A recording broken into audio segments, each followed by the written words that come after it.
Hi all, this is Anjali and welcome to my channel. So आज हम करेंगे 15 MCQs based on C programming language. So in this series her video में आपको 15 MCQs कराए जाएंगे. So 15 multiple choice questions we are going to do on C programming. We are starting from the very basics. बिल्कुल शुरू से शुरू कर रहे हैं और जैसे जैसे इसकी सीरीज के नंबर बढ़ते जाएंगे वैसे वैसे आपके क्वेश्चंस का difficulty level and the topics covered will keep on increasing. तो आज बिल्कुल ही बेसिक क्वेश्चंस हैं जो बिल्कुल फंडामेंटल्स ऑफ सी से रिलेटेड हैं. पहला क्वेश्चन आपके सामने स्क्रीन पे है that says C language was developed by dash. तो सी लैंग्वेज किसने डेवलप की थी? आपके पास ऑप्शंस है स्क्रीन पे, Dennis Ritchie, James Rostrup, Tim Berners Lee या Elon Musk. So correct answer आप बता सकते हैं कमेंट्स में and then you can match with the correct answer which I tell you over here. So इसका सही जवाब है Dennis Ritchie. So Dennis Ritchie is the developer of C programming language. It was developed at AT&T's Bell Lab in US, right? So Dennis Ritchie is the one who developed your C programming language. Next question है C is a dash programming language.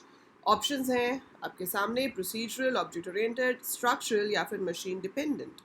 So यहाँ पर जो C है हमारी वो procedural programming language है. सो procedural programming language का मतलब क्या होता है? We focus on the task. काम होना चाहिए, आप डेटा को किसी भी तरीके से ऑर्गेनाइज कर सकते हो, कोई फिक्स रूल्स नहीं है, but we should get the result. So it's task oriented, that is procedural programming language. Dash is a value that does not change during the execution of the program. So program के execution के दौरान ये value कभी भी बदलती नहीं है, तो उसे क्या कहते हैं? Answer for this question is literal. So literal या कांस्टेंट, ठीक है. So technically we call it literal, तो आप इसे लिटरल कहिए या आप इसे कांस्टेंट कहिए. सो ये एक ऐसी वैल्यू है जो कि प्रोग्राम एग्जीक्यूशन के टाइम पर चेंज नहीं होती है, राइट.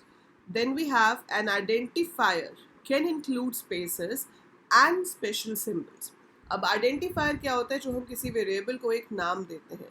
क्या उसमें स्पेसेस और स्पेशल सिंबल हो सकते हैं? सो आंसर इज फॉल्स, नहीं हो सकते. Underscore is the only symbol जिसे आप आइडेंटिफायर में यूज कर सकते हो, but generally spaces and special symbols can not be use, तो इसलिए इसका आंसर रहेगा फॉल्स. नेक्स्ट क्वेश्चन है dash command is used to add a header file to the program which contains various functions. तो कुछ तो देखो आपके प्रोग्राम में कीवर्ड्स होते हैं जिसका मतलब आपके ट्रांसलेटर को, मतलब कंपाइलर को पहले से पता है कि अगर ये वर्ड लिखा है तो इसका मतलब ये होगा, है ना. बट कुछ ऐसी चीज़ें हैं जो अलग से डिफाइंड होती हैं, उनके लिए हमें किसी फाइल को अपने प्रोग्राम में ऐड करना होता है, और उसके लिए जो हम यूज़ करते हैं वो होता है hash include. So hash include is the correct answer for this question. So hash include stdio.h करते हैं हम अगर हमें printf scanf को यूज़ करना है. आप math.h इंक्लूड कर सकते हो अगर आपको मैथ से रिलेटेड काम करना है. graphics.h, string.h, ऐसे बहुत सारी हेडर फाइल्स हमारे पास होती है. Next question is block of code is marked by enclosing the statements in dash.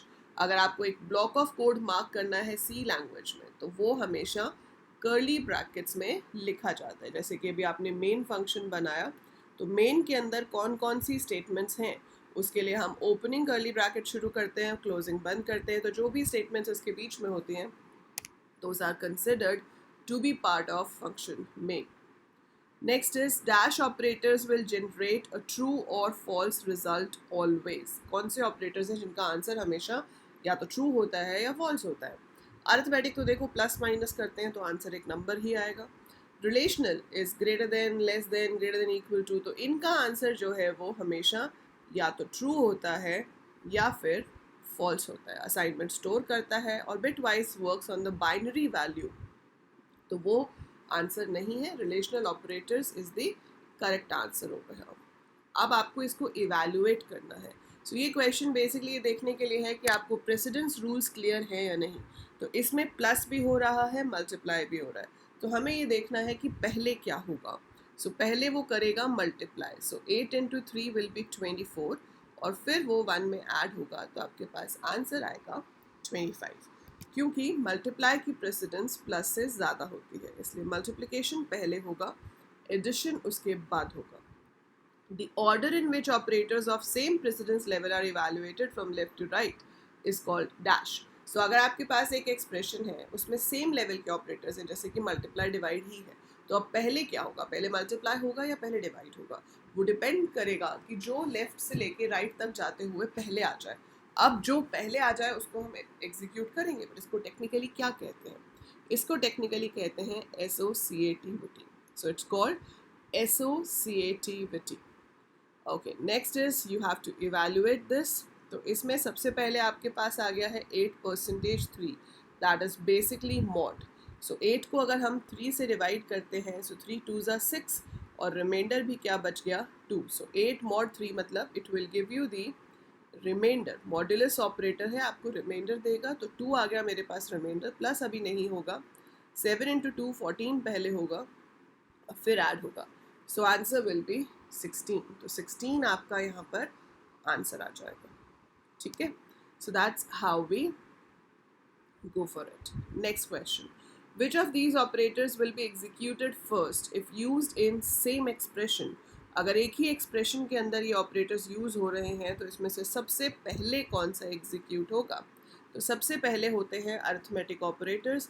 Arithmetic में यहाँ पे दो ऑपरेटर्स हैं मेरे पास, मल्टीप्लाई और प्लस, जिसमें मल्टीप्लाई की प्रेसिडेंस ज़्यादा है, इसलिए मल्टीप्लाई जो है वो पहले इवैल्यूएट होगा, उसके बाद प्लस, उसके बाद ग्रेटर देन इक्वल टू और उसके बाद जाकर and.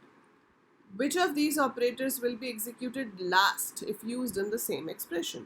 अगर एक एक्सप्रेशन में ये सारे ऑपरेटर्स हैं तो आखिरी में कौन सा होगा?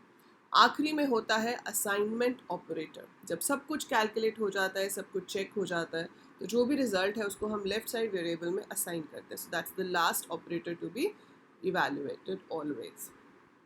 A word which is already defined to the compiler is called dash. जो वर्ड आपका कंपाइलर को पहले से डिफाइंड है उसे क्या कहते हैं? So that is called keyword.